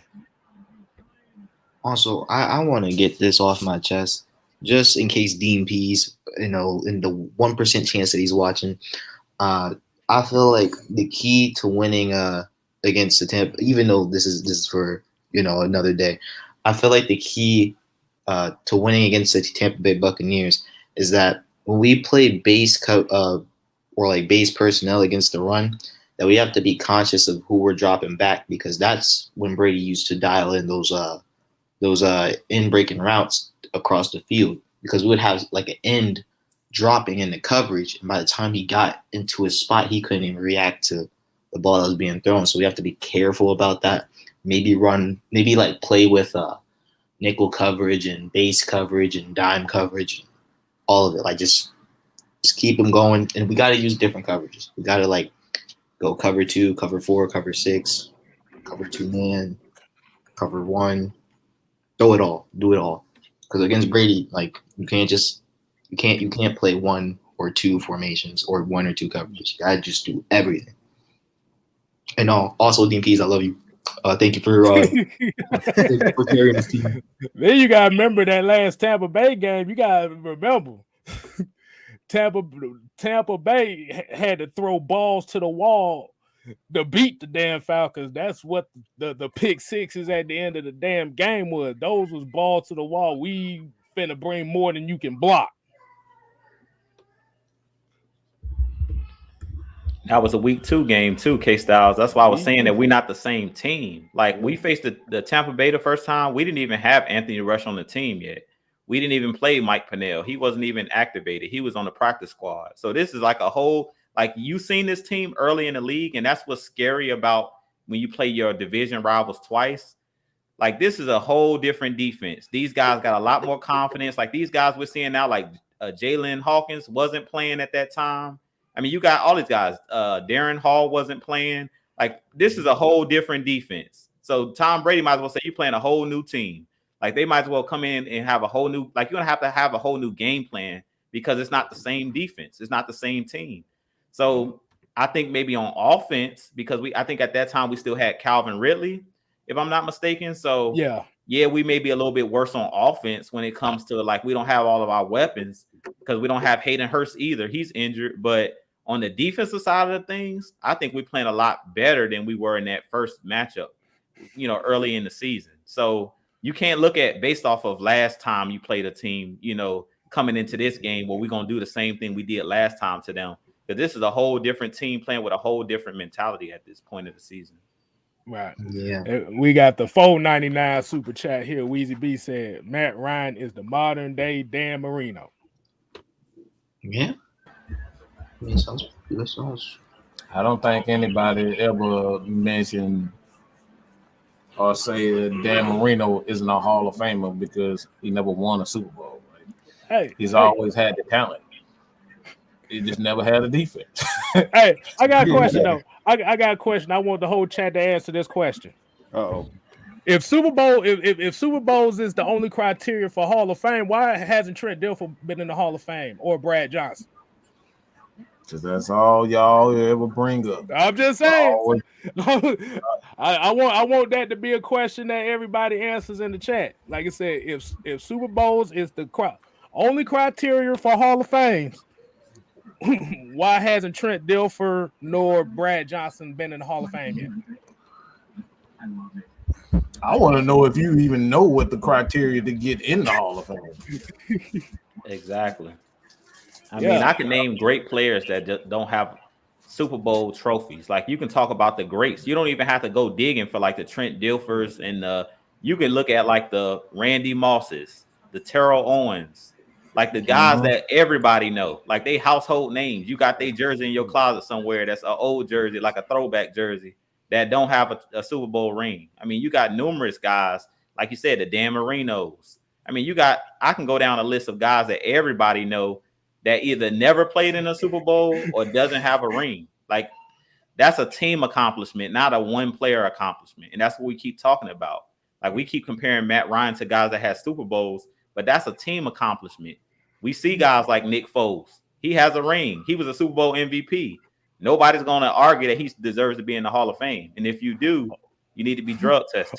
No. Remember, in order to go to the Hall of Fame, you have to win the Super Bowl. So Nick Foles is a Super Bowl, is a Hall of Fame quarterback to these folks. And Jonte H said Cat beat Ryan and he's no longer in the league. Kaepernick beat a lot of quarterbacks. He beat Aaron Rodgers too. Mm-hmm. Joe Flacco was another one. I don't think anybody gonna argue that Joe Flacco deserves to be in the Hall of Fame. He was a Super Bowl MVP. Yeah, I mean, and we got Terry Lloyd with the $10 super chat. He said, when you have a chance to go to the playoffs, you take it. How soon people forget the Hawks was a turn ankle away from winning the championship. Most seasons, they was considered a bad team. Exactly. And I specifically remember that a lot of those same folks that said that Trae Young was absolute garbage too. I remember hearing that. we should have kept Luka crowd. I remember that. Once they made the playoffs, it was all about Trae Young after that. I don't forget.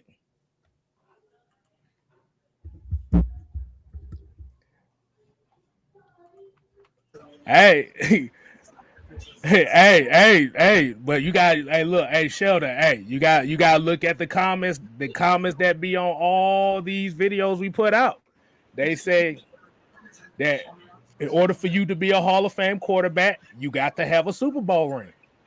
They didn't say anything about defenses or nothing. They said Super Bowl ring is part of the criteria. Now, I don't know if you may be one of those guys that think like that. Hey, I'm just asking the question. No, hey, don't tell me to kick rocks. You need to talk to the people that says that. He probably kicking rocks with that damn comment. His damn self. Probably kicking rocks while he wrote that. Exactly.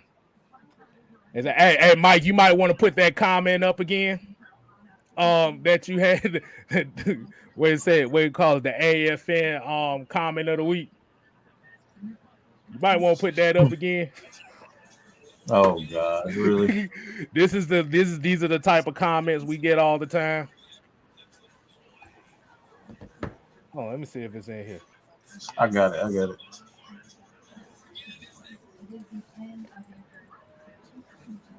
Yeah. Look what he said.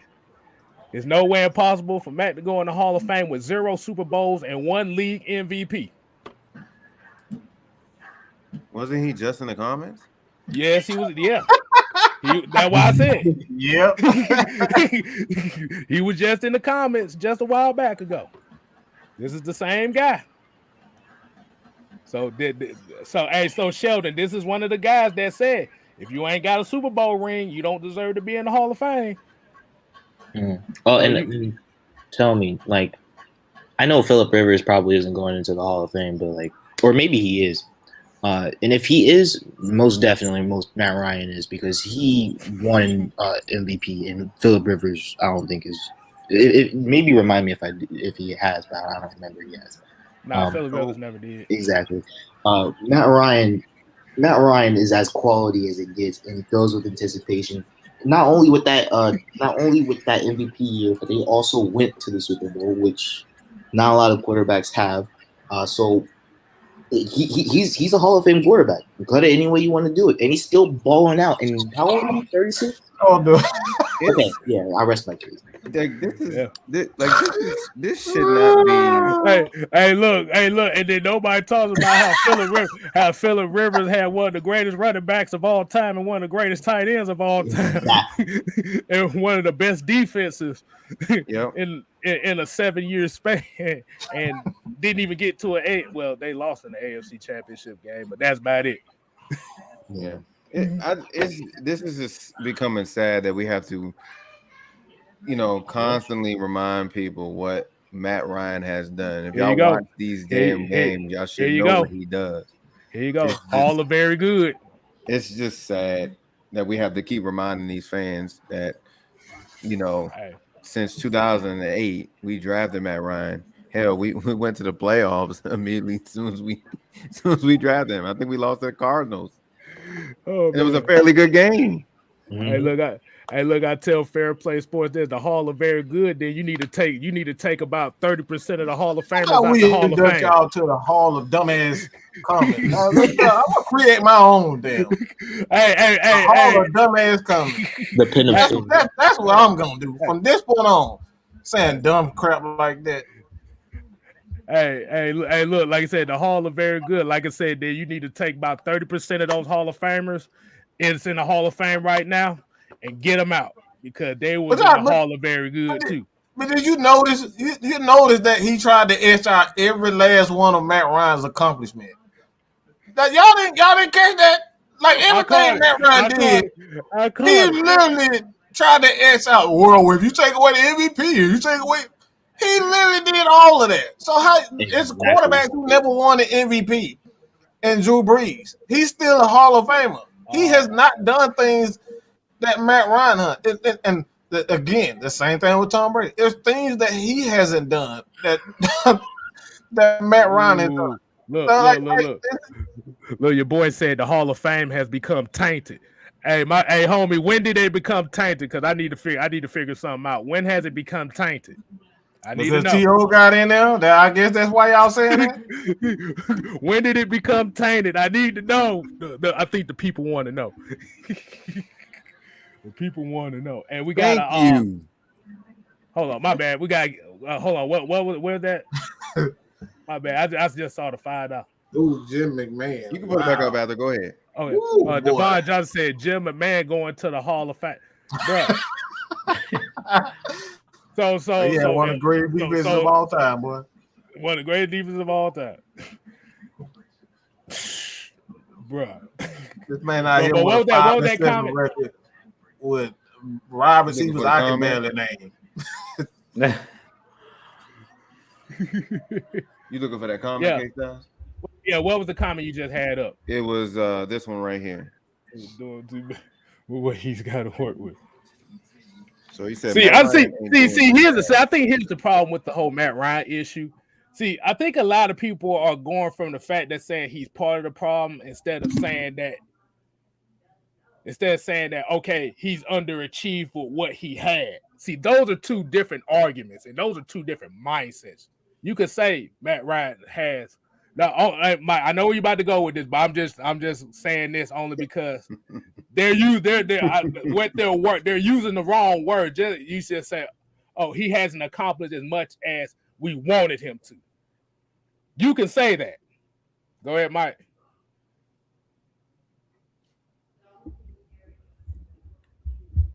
I think you muted, Mike. I think you muted yourself, Mike. Hold on. I want to read this. I love the channel and I respect the knowledge of the game by all you guys. However, constructive criticism isn't necessary. It's necessary regarding the Falcons. Keep it real. They are below average football team. Who's in the playoff? Talking about my thing is it's like when is who decides what is constructive criticism and what isn't. That's the issue that I have. Like, you guys want to say crazy stuff that isn't true and then want to use these comments and say constructive criticism. You gotta have facts and a statement. Just because you believe it and you don't have the stats and the facts and the truth behind it doesn't make it real. Okay? Show me, and this is why we've stated several times. Even now, I'm going to say it again. If you want to prove to me that Matt Ryan sucks, please come on the show. If you want to make a point and debate, please come on the show. If you can't show me proof that he ranks lower or that he sucks at anything, one particular thing, it's not a fact. Okay, so you gotta show your stats and the facts and the truth if you're gonna say that a guy sucks. That's the issue, that you want to say crazy stuff and then say it's the truth when it's not the truth, and that's the problem that we're talking about. That's not constructive criticism. You just want somebody to listen to that bullshit that you're saying. Hey, I'm still trying to find a guy. He said the damn Hall of Fame was tainted. I'm trying to figure out when did it become tainted. And GD, like I said, it's not you. I'm not saying it is you. It's a lot of people that they want to say crazy stuff and then they want to say, all right, this is the truth. Well, show me in the stat. Like, he's been in the league for 14 years. Nothing in his 14-year career says Matt Ryan sucks. Literally nothing. He's not ranked in the bottom of anything, man, as a quarterback. Hey, K-Styles, you might have to answer that question again that you asked a couple shows ago. You might have to ask that one. Maybe not tonight, but maybe another night. Oh, you talking about when did y'all want to get rid of when did y'all want the Falcons to get rid of Matt Ryan? That question. The year timeline. The year y'all wanted to get rid of Matt Ryan. And why? and why? And before you do that, K Styles, what I want to just piggyback on what Mike was saying about the constructive criticism. What we looking for here at AFN, I'm gonna help them out, Mike, since nobody ever comes on when you bring up the whole Matt Ryan situation. Nobody ever want to talks about why he sucks. What we're looking for is give me a stat that a 5-6 team never made the playoffs, never has won a Super Bowl. Then you have an argument. Then that's constructive criticism. But you saying that the team is below average, or anybody saying that this team is below average, that's an opinion. You can't make that statement, for one, because the season isn't over yet.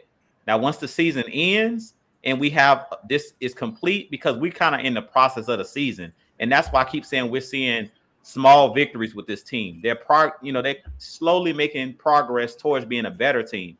I've stated that this team is an average team. From what we're seeing, we've been around 500 all season. We win a game, we lose a game. We win 2 games, we lose a game. Like, we're up and down, up and down, up and down. So I really don't think you can say that this team is below average. I think you can say this team is average because we're almost 500. We're 5-6. So I wouldn't say that this team is necessarily below average. But what we're looking for here at AFN, we say stats, facts, and the truth. Go do your research and find out. But it's even right now, it would kind of be premeditated if you go in right now because you're still in the middle of the season. So you got to let it play out. And that's why we always say just wait and see, because nobody knows. What if this team reels off a couple wins? K-Style said, I believe his prediction was 10-7. Is that correct? That's 10-7. 10-7, which is still possible. So we don't know. We got to wait and see. We don't know what this team is going to do. I would say like this. This team is average, but I stated before, we want this team to succeed at the end of the day. We believe in this team. Everybody on this panel believes that this team can make the playoffs. Everybody on this panel believes that this team is headed in the right direction. Are we delusional and say that this team is going to win the Super Bowl? I haven't heard one person up here say that this team is going to be in the Super Bowl, that this team is going to be in the NFC Championship game. I haven't even heard Mike say playoffs. I believe I'm crazy. That's my point. Crazy. He ain't even said playoffs. Me and K-Style said playoffs. Exactly. So I'm like, if y'all want to get mad at anybody, get mad at us, because he haven't even said nothing about that. I have not said. Look, y'all know I don't do predictions because I don't like looking stupid. So I'm not gonna say something stupid. Exactly. I think let me say this right quick. Let me say that. And you said, it be true. Y'all getting y'all feelings and we say blah blah blah. At the end of the day, my thing is like, why is it that this man has literally played 20 years? Nobody is trying to kick him out the door. Matt Ryan is in his 14th year. Okay, not 24th, not 2,400 years, 14th year as a quarterback, and this dude has been playing for 20 years, and y'all still ain't trying to kick him out the door. He older than Matt Ryan, bro. What are y'all talking about? Hey, you got to remember, to some of them, that's 13 years too long. This man up here, 44 years old. Y'all ain't trying to kick him out, but Matt Ryan, 36, 37, 36. And y'all trying to kick him out the door saying his time is up. Like, bro, make it make sense. Like, please make it make sense for me. But like I said, at the end of the day, with the Matt Ryan thing and all that stuff like that, like I said, we gonna have a show. We gonna have since they say we have the Matt Ryan Matt Ryan show. We might do one of those, but we just gonna let those folks come in and chime in and just spill their hearts out. We might have it this week. We might have something like that. We might have something. But like I said, at the end of the day, with this team being a 5-6 team, like I said, me and Drew said playoffs. Mike didn't say playoffs. I think they just go after Mike because Mike is the bigger name. Yeah, I guess so. He's the bigger name. I ain't never said no playoffs. I have not ordered playoff one. He's the bigger name because the thing is they want to prove him wrong. That's really what it comes down to. They want to prove Mike wrong. I'm not gonna let y'all. I'm not gonna give y'all easy ammo. Y'all crazy. Y'all should know me better than that. Yeah, but at the end of the day, going back to that one comment that said we 20th on defense. Remember, we 20th with defense with damn great value potato chips. And with great value products. And we was dead last in the league in defense for the previous 3 years. So you can't tell me there's no progress right there. We're 20th in defense with, and I love Fabian Moreau. With all due respect, we're 20th in defense without our second best corner. Crazy. Yeah, no, and people give him a hard time. I mean, I just like I said a couple of shows ago when I was on. Yeah, he gets flagged for a bunch of things, but I just like his physical aspect of it.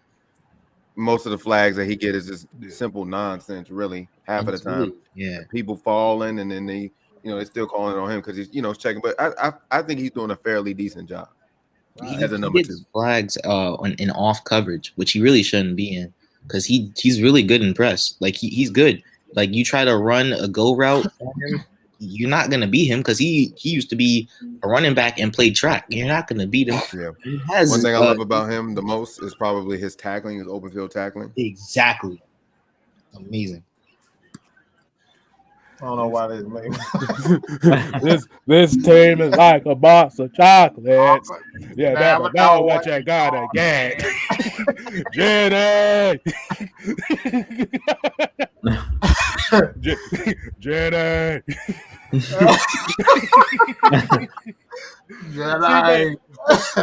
See, but here's the thing, and a lot of people are saying that, we're gonna get to where you got to do it against Tampa Bay. Yeah, you got to realize Tampa Bay ain't really playing the greatest football right now. Y'all haven't noticed that ever since Tom Brady made that joke about defensive players that they haven't been playing the best football here lately. Ooh, I didn't realize that. And he has so many weapons too. You know what's so funny? since we are talking about the whole Matt Ryan and Tom Brady thing, y'all know the last season that Tom Brady played with New England, he was complaining that he didn't have no weapons. You hear Matt Ryan complaining that he ain't got no damn weapons? No, not one time. Not one time. Yeah. Not one word. Why you think he did what he did when he came to the Bucs? Oh, let me get this guy. Let me get this guy. Let me get my guy Gronk. Brown. That boy got the whole All Madden team over there. Yeah, he just recruits people. The All Madden team offensively. But you see what they did in the draft when they got him. They addressed the trenches. Enough said. That's how you build a team. You got to set the trenches up to help your quarterback succeed. At the end of the day, your quarterback is only as good as the people protecting him, the people he throw to, and the guys running behind him. I've been hearing some fans talk about Caleb McGarry should get benched. And let me just come out and say this, because I feel the same way about Caleb McGarry that I feel about Isaiah Oliver. Caleb McGarry in week 2, right, didn't allow one single sack against Shaq Barrett, and also played really good that game. Pretty good. You can't talk positive about Caleb. Well, how dare you talk positive about Caleb McGarry? Exactly. They gonna tear me apart. Caleb McGarry has actually been pretty solid. Just pretty solid. Yeah, he has his hiccups, but this dude is he's a quality tackle. If I'm being honest with you, I think he's quality. I don't think he's bad. I don't think he's particularly great. I think he's just a quality tackle. And everyone on him nah, we need to cut Caleb McGarry. We need to trade Caleb McGarry. Caleb McGarry needs to get benched. Do you see? Caleb McGarry has been sacked, Matt Ryan has been sacked maybe 4 times with fault of Caleb McGarry, which I don't think is even leading this entire team. Which that should be he's the weak link. Really? This is what we're talking about? I really can't. People gotta realize that he's also coming from an injury too. So who knows that he could be. There's a lot of people, especially in the league, that won't show that they're injured, but you know what I mean? They'll just kind of play. They'll just play through it. So who knows? He could be still injured. Dude had COVID not that long ago too. So he could just be fighting through it right now and just not even trying to, think about it too much. So that could be the reason why it could be flaws in this game right now. But I agree with you. I mean, other than that, he's been pretty okay. Yeah. That shit crazy, man. He also holds franchise records for passing to. Hey, like I said, Gerard down. That doesn't matter anymore. What we gonna say? Matt Ryan's numbers have been irrelevant for the last 6 years. Let's get him out of here. That's all you're gonna get, regardless. But I want to hit this comment right here. Tony Holloway said, "Back up the Brinks truck for Thomas Morstead." Oh man.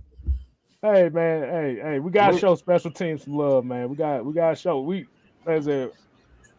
gotta show punters some love, man. That's the one thing I try to bring. I try to show some punters some love when they deserve it. We show Cool love. We gotta show the other ones some love. Mm-hmm. Cool, making tackles on special teams and everything. Like, whoa, you hitting like that? Exactly. But yeah, we can go ahead and start winding it down here. Go let J-Rock go ahead and get your final thoughts. What you got for the people?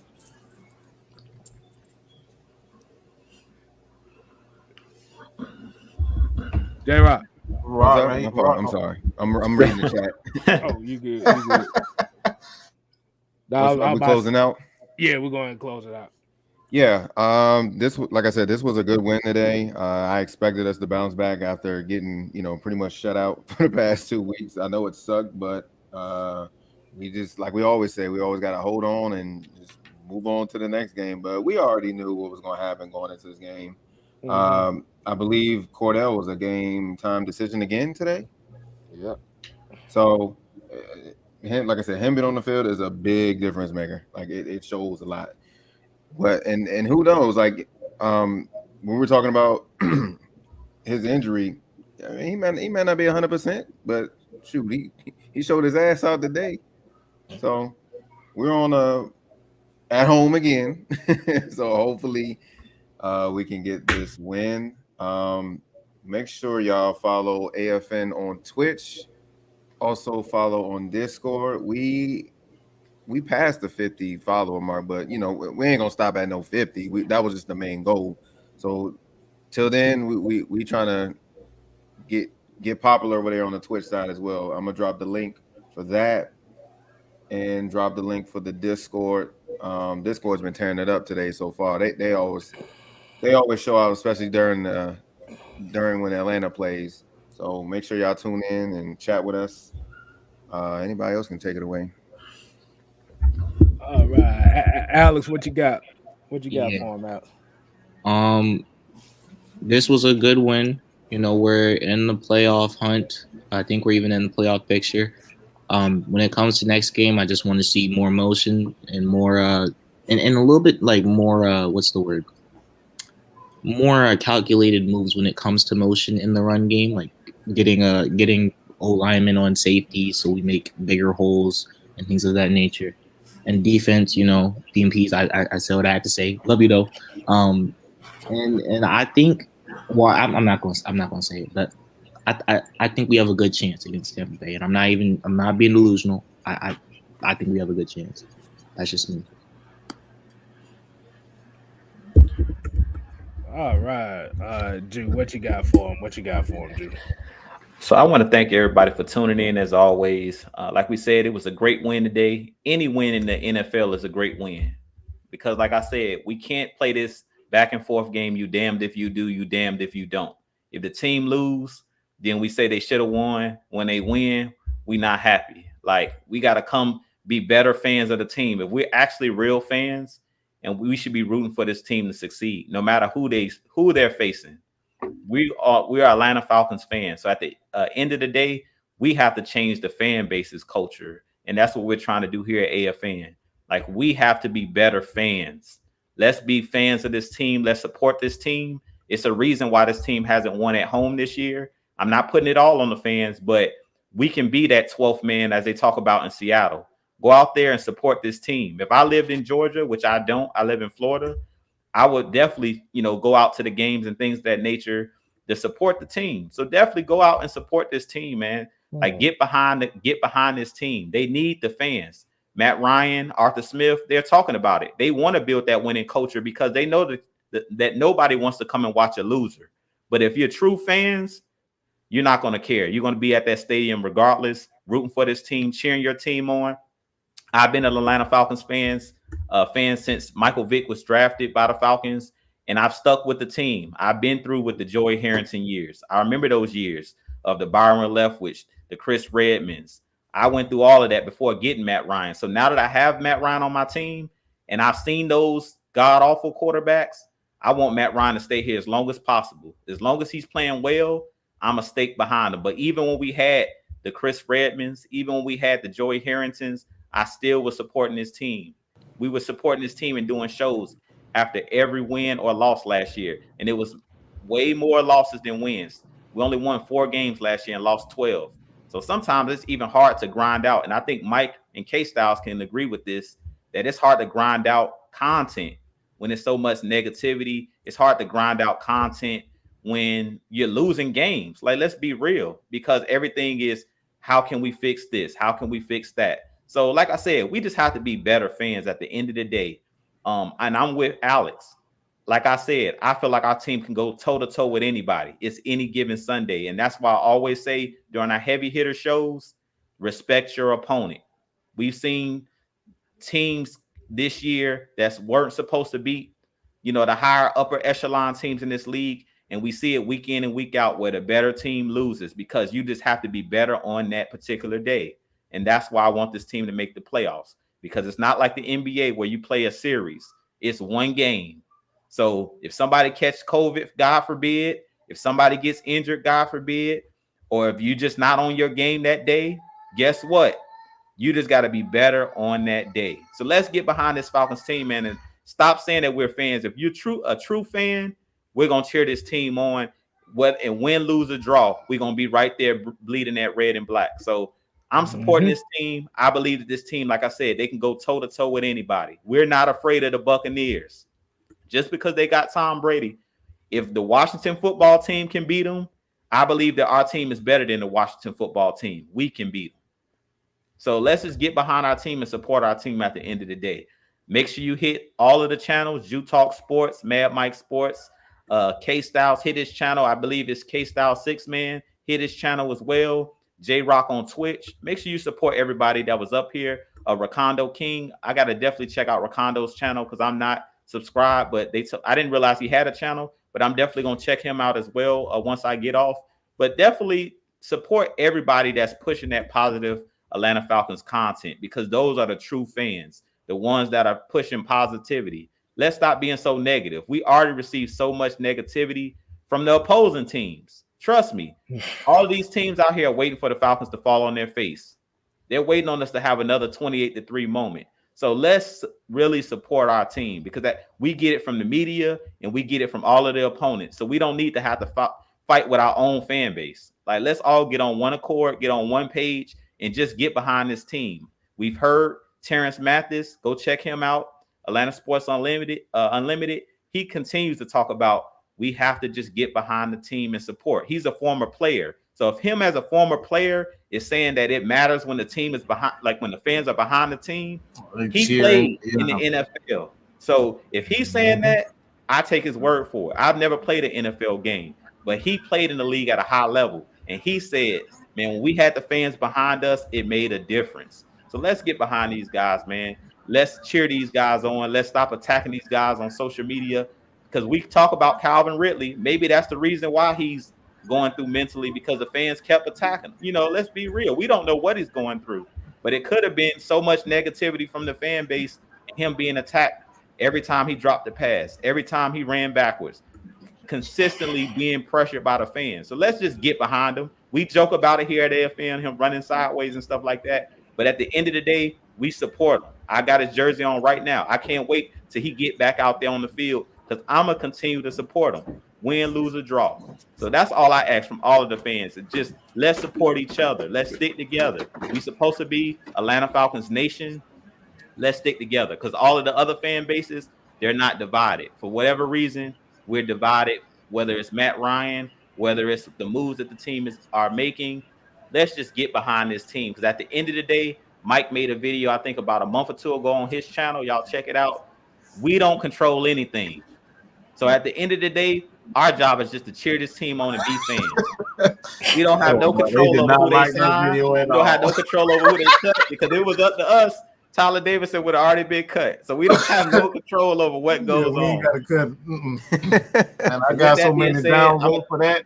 Yeah, I'm going to throw it back to y'all. Like 18 down. I got like 18 downvotes for that. I said, we'll run a damn thing here. Boy, they did not like that. Oh, man. Yeah, man. Like, I'll go next. But like I said, we appreciate everybody. Like I said, y'all make sure y'all continue to support everybody. 6-man K Styles. Yeah, help a brother out, man. Y'all gonna make me come up here with a with a cup and a can talking about help me please.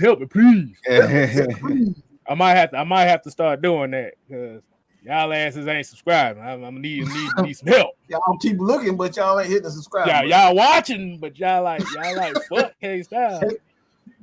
But for real though, like I said, just gotta getting back on what Drew was talking about. Like I said, at the end of the day,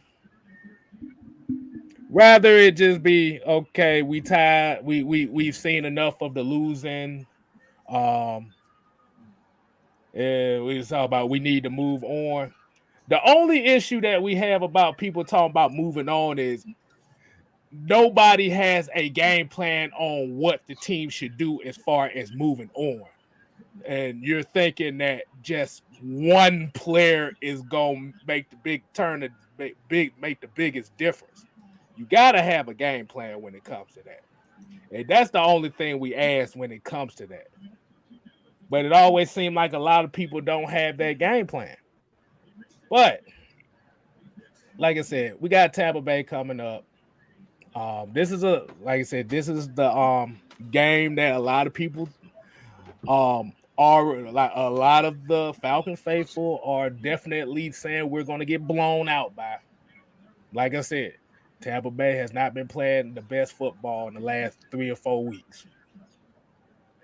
Like I said, after Tom Brady made that comment on Monday Night Football, that team has won a couple games, but they've been real shaky as far as wins and losses since then.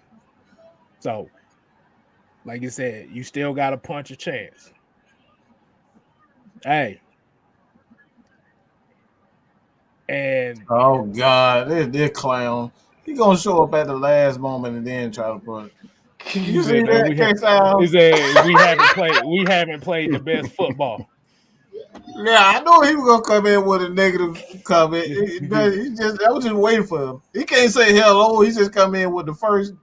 Hey, kind of. But here's the crazy thing about that. When you're talking about having played the best football, sometimes it's not always the best football. You just have to make one more play than the other team. Just like you have to score one more point than the other team. Weezy said they had a good win today, but it was a tough one. Tom Brady didn't lead them to victory today. It was all the running game that led them today. So that's why I'm saying it's been real shaky with them. So Falcons have a chance, but they have to hit on all cylinders. We have to match physicality. And if, like I said, I tell some of the fans, like I said, if you want this team to lose, you find somewhere else to go, man, because these players don't need that.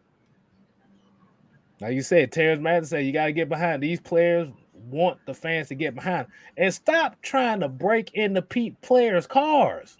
What is up with y'all burning people's houses and breaking windows and stealing cars from these damn players? Y'all hate them that much? No, yeah, it's just cold. They ain't got nowhere to stay. That's why. I'm like, golly. Like, damn, boy, it's like all the bad stuff happening to our players, boy. They're like folks getting cars burnt down and windows busted and cars stolen. I'm like, damn, y'all spend that. I'm gonna just say, if y'all spend that much energy wanting success for a team,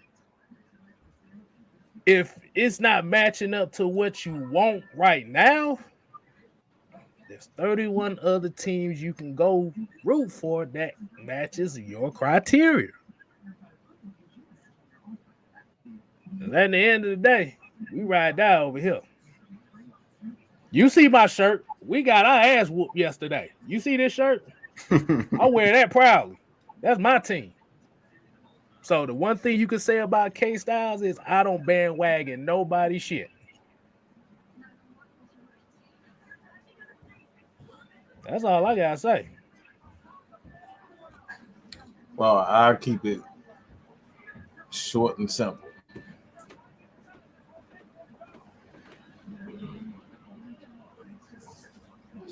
Bye, bitches. We got that dub. Bye, bitches. That's it. That's all I had to say. I love the anticipation of that. It was a straight silence. It was like that. It ain't like WB.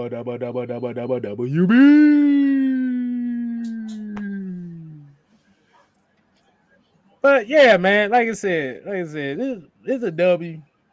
Like I said, 5-6. Moved up to second place in the division. We literally in one of the playoff spots right now. You just got to keep it going.